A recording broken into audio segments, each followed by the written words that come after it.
Thank you for staying with Monday Special. My name is Jackie Maribe, and tonight we're discussing how to discipline our children. Now, a lot has changed since the traditional methods that most of us who are sitting here today know.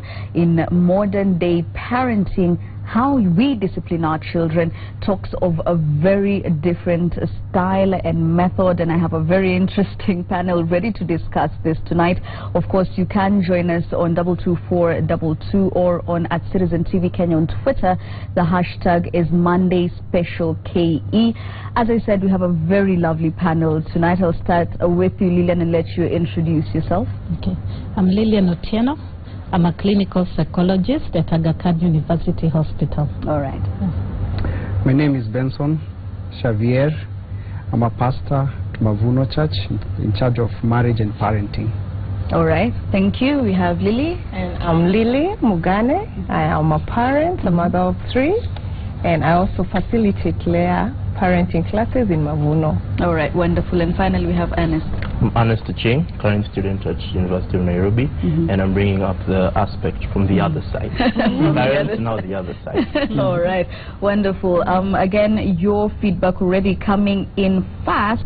We have Philip Omondi, who says parents ought to be taken through how to identify their children's long-term goals, how to provide warmth and structure, understanding how children think and feel at different development stages, and problem-solving skills. A trained facilitator on positive discipline in everyday parenting. Thanks, Philip. And I'll just read one more. Margaret Urongo from Sabasaba asking, why do parents have issues with disciplining their children? Teachers are angels considering the number of students put under them. Kudos to teachers. You are great people. And I want to start with you, Lillian. Is it that we have a problem as parents and, you know, we are unable to find ways and means or even time to properly discipline our children and bring them up the way we want them to be brought up with proper morals and values? Not really. I believe the time is there. Sometimes it's the know-how, which is lacking. Because with the time, many parents don't really understand how to do effective disciplining. And sometimes we have learned from the traditional way, because that's what I have. What you learned from your parents, so you come and that's what you're carrying on with, and so it's not effective. And the end result is that you have children who are defiant, children who are disobedient, children who just become, you know, difficult to deal with. Indeed. And I want to come to you, Benson, or as you like to be called, BX. Is this something that you see, you know, as a parent yourself? You have a child who's 1 year and what? 2 years and 3 2 months. years, actually. Sorry, mine is the one who's 1 year. But anyway, so you are a parent, but then you also do these parenting classes at Mavuno.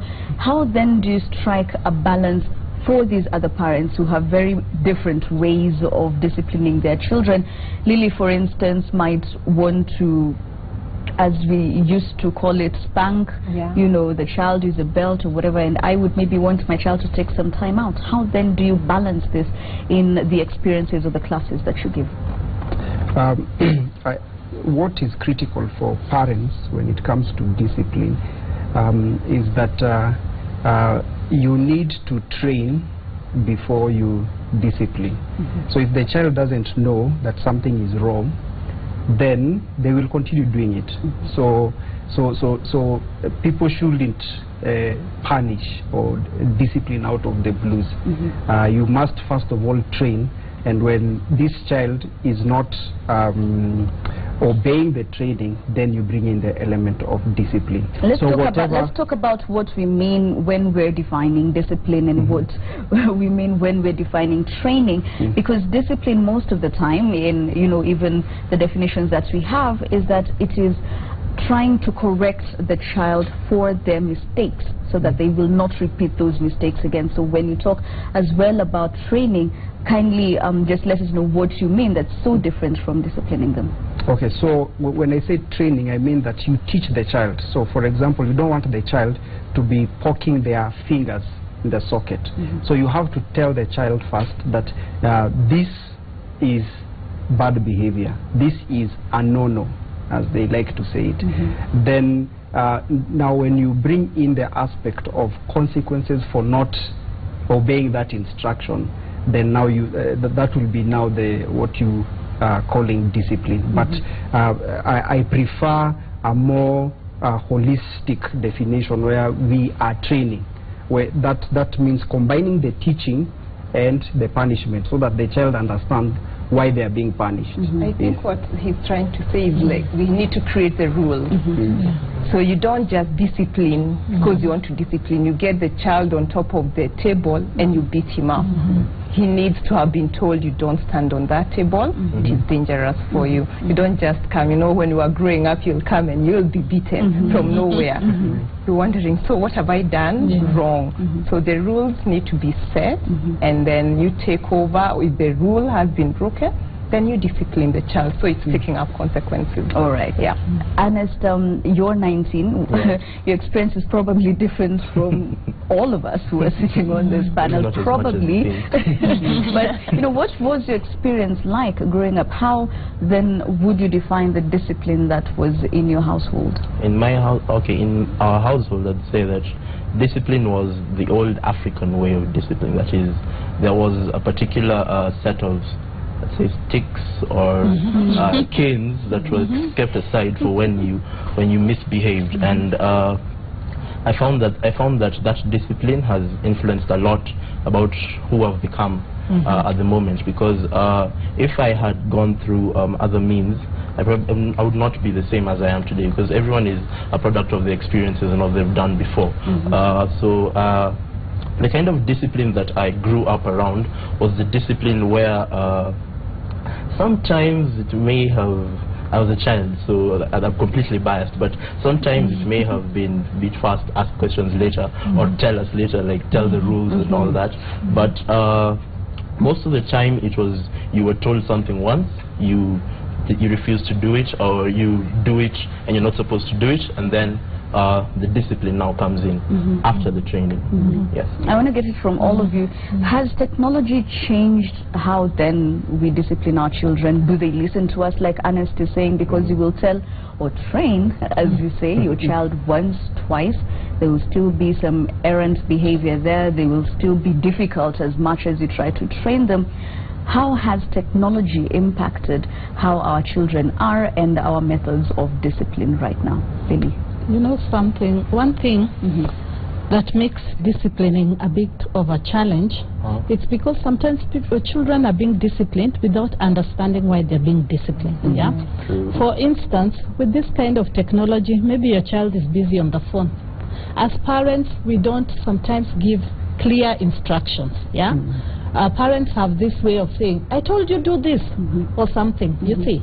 But it's that child has not heard you clearly, or you are giving multiple, instructions. Can you go up? Can you do this? Can you do that? And he can only observe, process maybe one. So maybe when you started the first one, you're still on having the earphones or busy, engrossed in a program. So he'll hear maybe the last one. So he comes and he does that. When he comes back, maybe down or wherever, you punish him. This is a child who has not understood why you're punishing him. Because for one thing, he didn't even understand your instructions. So when you punish them, it's counterproductive, because they feel angry, they become resentful, sometimes they become defiant inside, and you see, some of this now leads to other problems. So it's very important that even as you're disciplining, you need to inform the child why you're disciplining them, and also ensure yourself, are you giving the correct information? Are you carrying about your things the way you'd want them? And has that person understood? Have you communicated clearly? And we fail a lot, when we don't do that. And then we say that children are difficult, they are defiant and whatnot, but sometimes there's a problem with the parents. All right, you agree? Yes? If you look at technology and put media into it, then I will say that there has been a lot of challenges, because we are influenced a lot by the Western media.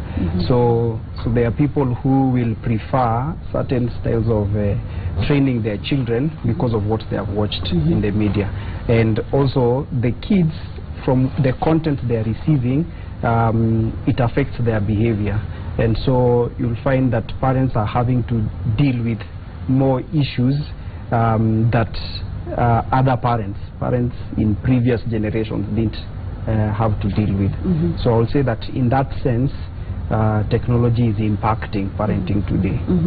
Right. Yeah, more because they have many places that they can get information from, the media.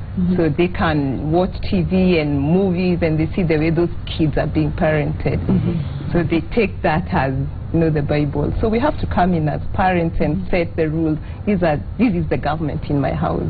I'm actually an advocate, as I had said, of, yeah, we need to chapa. But with that, it needs to be controlled. You have to set the rules, and before you chapa, there has to be that time that you don't just come from anywhere and chapa. It is, go take whatever you use. I don't use my hand. I use something, a rod of discipline. That moment of even walking to take the rod of discipline gives me time to breathe in and out. So I'm not doing it out of anger. And when we get to the place, I won't do it in public. We say we have to cover dignity. It has to be with dignity.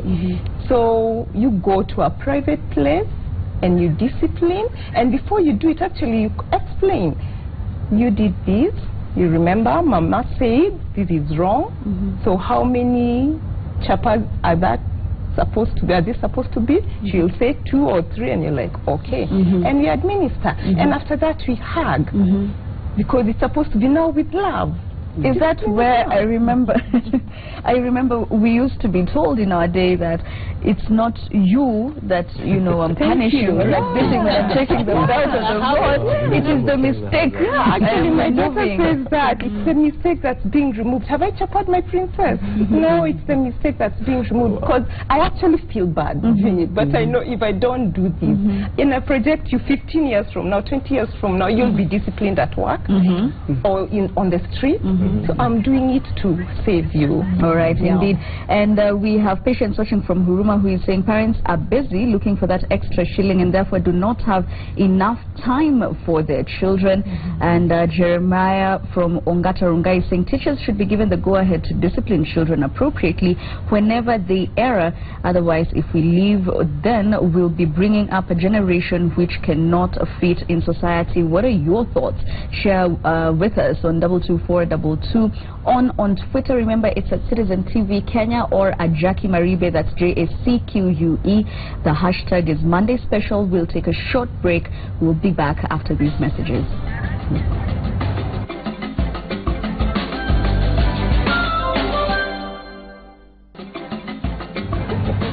Thank you so much for staying with Monday Special. Now we're discussing how to discipline our children, and I just want to put it to you, there are different methods for children aged in different ages or different age brackets rather. And I want to start with you, Lillian.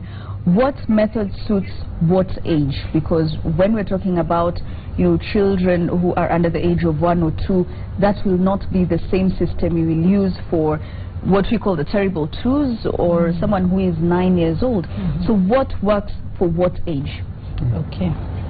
A small child, like maybe a 2-year-old, if you find them they're throwing tantrums and whatnot, there are many ways that you can actually discipline, and sometimes you don't even have to use the rod. I know many times here in Africa we really believe in the rod, and I'm not against the rod, but there are other ways, like behavior, because that's a behavior the child is either developing and will continue to develop if you don't deal with it at that stage.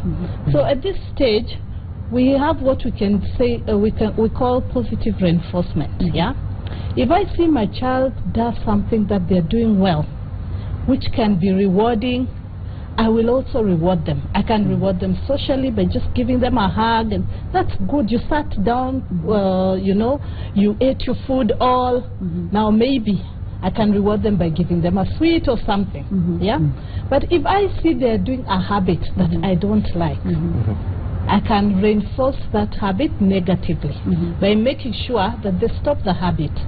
So what I do is maybe tell the child, and that's okay, 2 years, you see, you can't really talk much. Let's go to around 3 years, they can understand. If you don't stop maybe throwing tantrums, or you don't stop pouring your milk down, then I'll not allow you to maybe watch a certain cartoon. So I am negatively reinforcing and ensuring that this bad habit they have of maybe when you give them their milk, they are throwing the bottle or refusing to drink and all that, I want it to be extinguished slowly by slowly. Then as the child grows older, there's the time, yes, you can spank, but with the time, let's say they've misbehaved, and you want to also train them to stop that habit.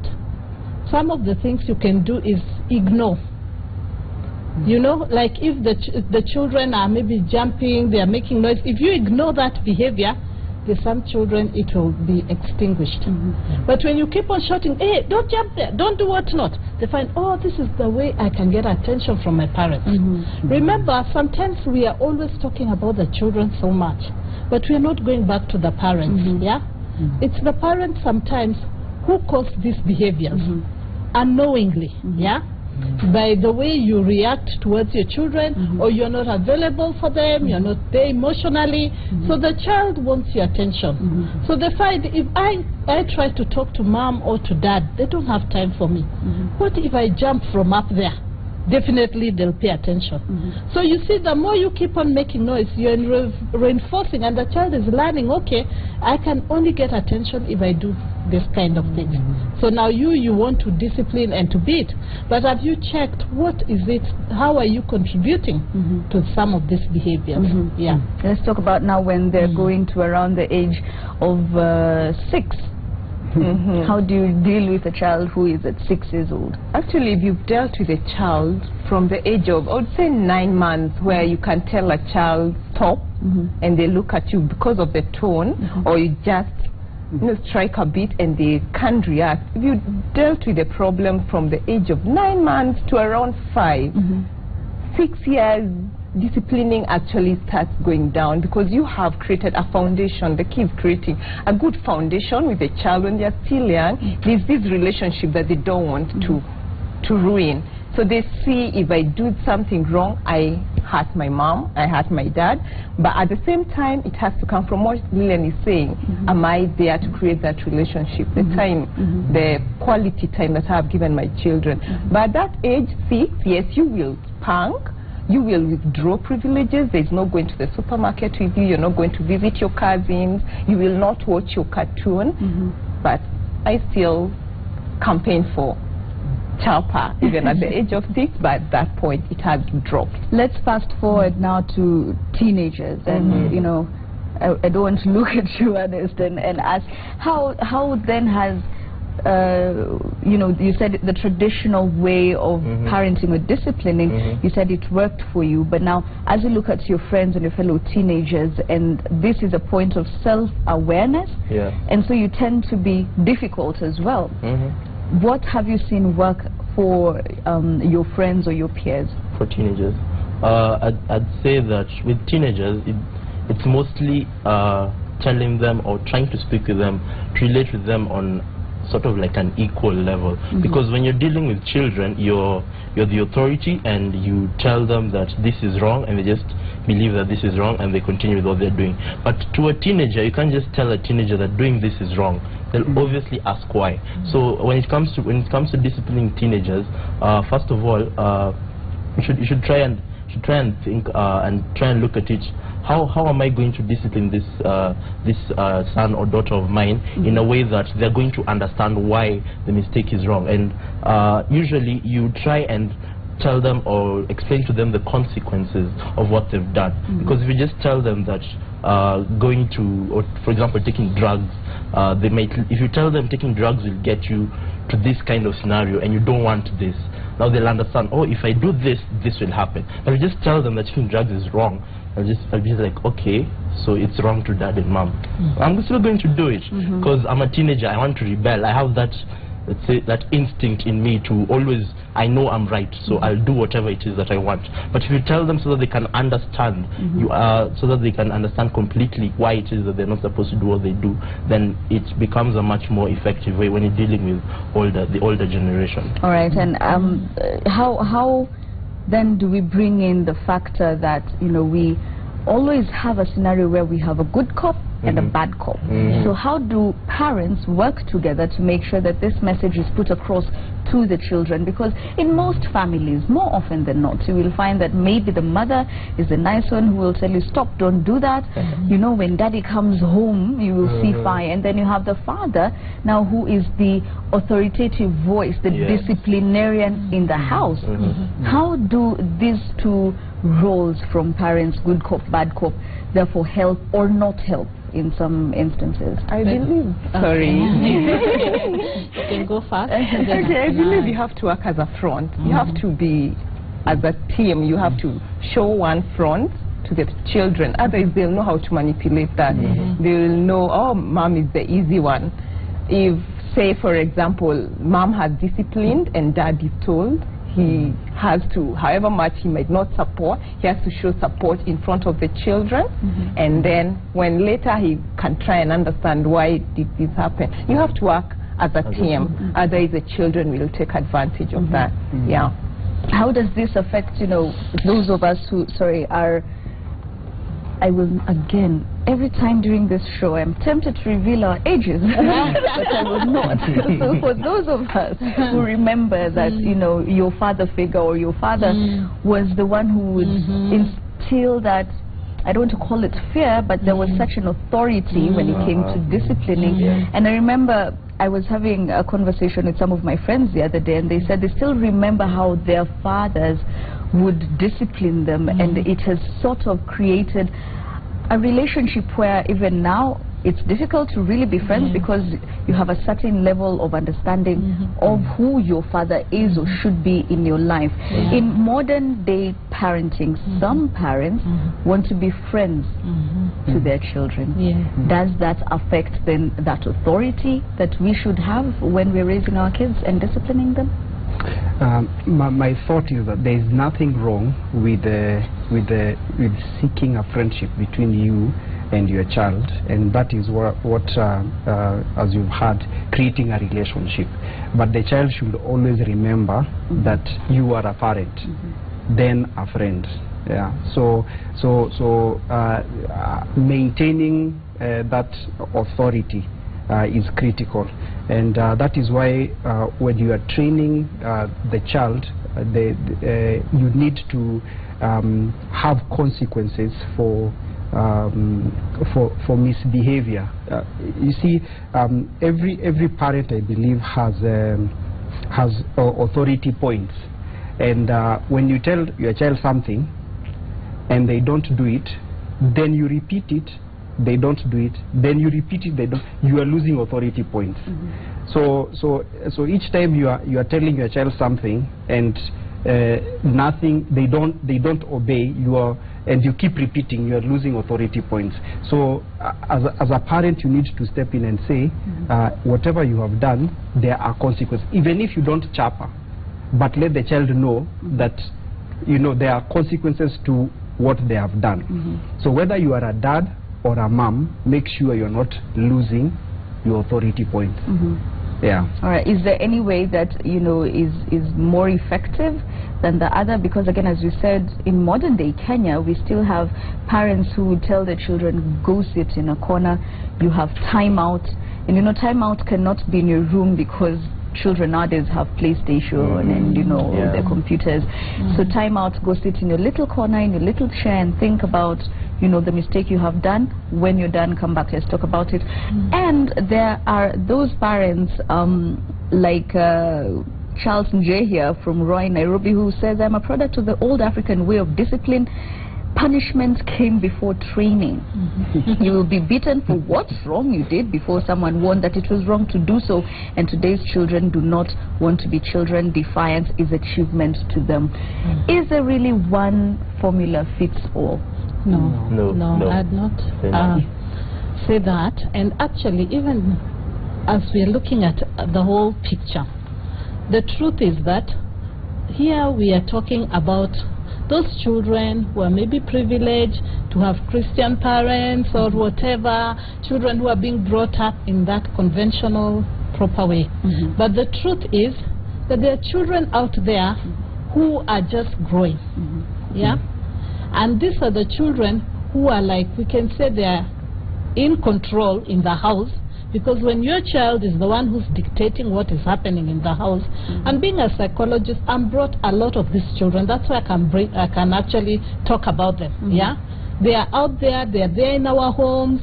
Sometimes as parents, we are just either embarrassed or we can't even, you know, talk about it in public. But we are having another generation of children who are like in control.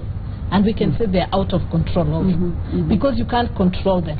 These are the children who disobey, they're defiant, they want to do what they want to do. Like maybe they reach the teenage, they are more loyal to their peers than to the parents. So they don't care about you. They'll hurt you. But sometimes we are so good as the society at condemning them, yeah? And saying this child is so indisciplined, this child has this and this problems. But really, I want to bring another angle for us to look at. And that's why I appreciate the churches and other organizations where they're doing parenting training. And because many parents don't know how to really parent. Where did you learn how to parent from yourself? Well, but you know, we have people around us, our mothers, our aunties. So the things and your mom classes as well, or your dad did which were counterproductive, you're also doing them. Continuing because the cycle. You don't know what it means to do things which are effective. And so at the end of the day, the result is not effective. We have children who are growing up and they have antisocial behaviors. They have conduct problems. Every other day, they are the ones in the forefront, burning the schools, you know, breaking into stores for no reason. Which actually now brings me to my question, even as we wind up. How does our mode of disciplining at whatever age, as we discussed, from when they're very young, you said 9 months, to when they're 2 years, 3 years, 6 years, and even teenagers, how does that therefore reflect, or, you know, what do we see from their lives? Let's say if Ernest now is a teenager, would we say now, you see, he's very well polished, schooled, and, you know, and this is reflecting on even a system that, you know, was the African or traditional mode of parenting. We have very strong sentiments from parents who would want to go that extreme way, you know, and as you were saying, how do we make sure we don't have anti-violent or anti-humiliating systems of disciplining our children? For instance, washing out your mouth with soap. There is that system of disciplining your child, because if they talk badly, you know, and I remember that, and the first time I heard it, even when I was young, I thought it was very odd. So how do you live with that? And much later, how does that affect you? If your parents would come and say you have talked badly, or, you know, you're insulting the other children, or you're talking badly to your parents, you'd actually be washed with soap, so that you know the taste, you know, and they actually wash that out so that you will never repeat it again. Now fast forward, these are adults or they're teenagers. How does that then create what kind of individual later in life? I'd like to say that I think that is the ace up the sleeve of parents today, because most parents see the kind of people that have come up today. These people are so polished, these people are disciplined. That is the age that went through the old African way, and then they look at let's say our generation, the younger generation, and all they see are the rowdy people who throw tantrums in public, and they see that we never used to have this when we were children. So they see that because they removed the African way, then it means that is why these children are rowdy. But I like to think that each particular mistake or each particular misbehavior can either be deemed as a way of acting out for the child. Because if, for example, your child likes to shout a lot. Everywhere they are, they shout, they scream, they throw tantrums. Maybe they just have a lot of energy and they don't know how to use it. So if you find a way to channel this energy into something else, maybe they're very creative, maybe you can get them to do some creative writing or music. If you find a way to channel this, instead of just trying to beat it out of them or trying to discipline it out of them, you can find that you'd have a much more productive family and a much more productive children, or children who you'd connect with more emotionally, and therefore you'd have a more effective system. I like his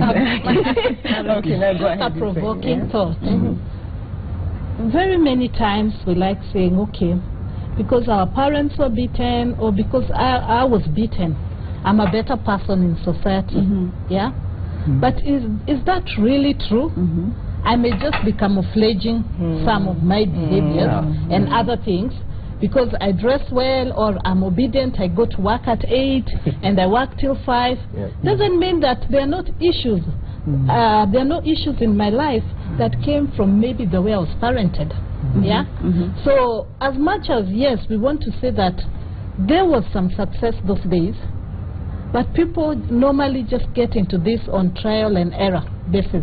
I like to think about it, and I want many parents to think about that. When you, somebody is going to give you like 50 million, you're probably going to go for some investment classes to learn how to invest properly.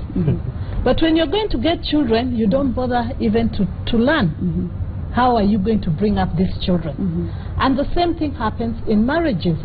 So sometimes when we enter even in the marriage, we are not, our marriages, there's discord and such things, they boil down and come back to this child. And so this child, what we are normally disciplining and trying to correct are just symptoms. We need to know what are the underlying causes.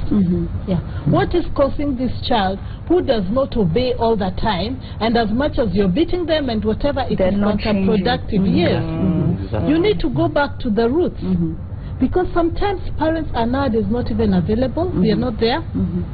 We are so busy wanting to achieve for ourselves. I mean, mothers, we are all competing. I want the highest, whatever. So we leave this child on their own. Sometimes, yes, we are leaving them in the hands of the maids and whatnot, who do not even, they are not even parents themselves. They're not equipped. Yes. So what impact are we putting in these children? I like the way he changed also the direction. Instead of us just looking at the children and thinking they're defiant. Remember again, an idle mind is a devil's workshop. So if we don't keep them busy, now it's school holidays. What are they doing? We've left them to watch the TV the whole day. So they will see something that will feed whatever information there is in the TV. There are programs out there. Actually, being passionate for kids, I, together with my sister, run a place called JD House, where we do talent-oriented activities. So there are many places like those. We have JD House, we do music, craft, so that the energy can be, you know, can be used up. That's very true. So if parents, if many parents can take up such opportunities, and also have a program for the kids, because say when they wake up at 8, they take their breakfast, what are they doing?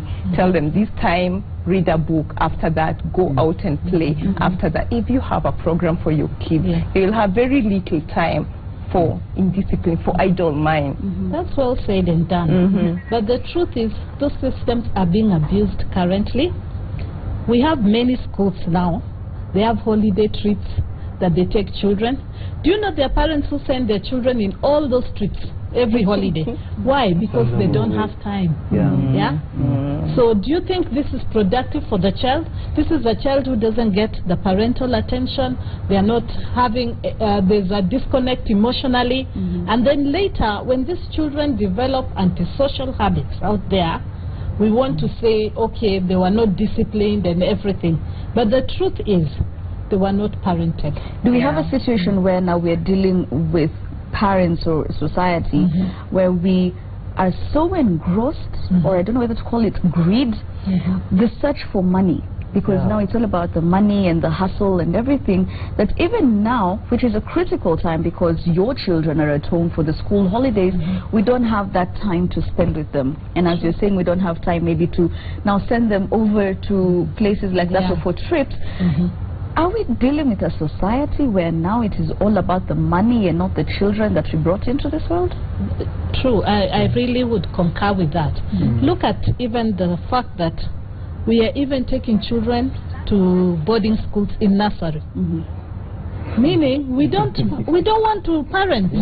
We want to bring them out into the world, but we don't have time. We are so busy. So at the end of the day, what kind of society are we raising? Yeah. All right. I think that the school should complement what the parent is doing at home. So so the parent should raise this child with certain values, and then when you take this child to school, you share with the teacher that these are the values of my house. This is how I'm bringing up my child, and the school system is supposed to complement and support that. But what we have now is that we throw our children to the school so that somebody else takes care of them. It's not my responsibility. So sort out my child, then bring the child back when they are okay. And some schools are good, but yet when the child goes home for holiday, the home messes up. There's a lot of confusion in that area, because if one area disciplines and another area is not disciplining, then the child tends to believe that this side, which is disciplining, is the bad one. So they cause a lot of confusion and rebellion, because when they're in school, they rebel and say that system is bad. So there needs to be collaboration, and really discipline should begin from home. All right, and charity begins at home as well, and really we should find as a take-home solutions to work with our teachers, because at the end of the day they also spend a lot of time with our children. So how then do we strike a balance as parents and as teachers in how to raise these children and discipline these children? We will be sampling some of your feedback from Twitter and from our SMS platform. Hussein Mohammed will be joining me at the very end of this break, so stay tuned.